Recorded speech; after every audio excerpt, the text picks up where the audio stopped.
Employees పెన్షనర్ల కోసం ఏర్పాటు చేసినటువంటి వెల్నెస్ సెంటర్లో అనేక ఇబ్బందులు ఎదుర్కొంటూ ఉన్నాం.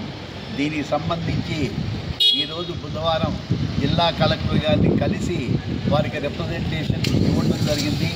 అక్కడ ఉన్నటువంటి ఫార్మసిస్టు పోస్టులు నింపాలని, అదేవిధంగా అక్కడ ఏదైతే అకామిడేషన్ సరిగా లేదు ఆ అకామిడేషన్ అదనంగా 2 రూములు కేటాయించాలని, బయట ఏదైతే ఉందో బయట నిలబడటానికి బెనిఫిషరీస్ రిటైర్డ్ ఎంప్లాయీస్ నిలబడటానికి షెడ్ వేసి దానిలో ఫ్యాన్లు పెట్టడానికి జిల్లా కలెక్టర్ గారు అంగీకరించారు. అదేవిధంగా టాయిలెట్స్ సరిగా లేవు, టాయిలెట్స్ను కూడా వారు బాగు చేయిస్తారని చెప్పేసి వారు అంగీకరించారు. వెల్నెస్ సెంటర్ పటిష్టపరచడం కోసంగా తగిన చర్యలు తీసుకుంటారని జిల్లా కలెక్టర్ గారు ఈరోజు Telangana all pensioners and retired persons association ప్రతినిధి బృందానికి వారు హామీ ఇవ్వడం జరిగింది.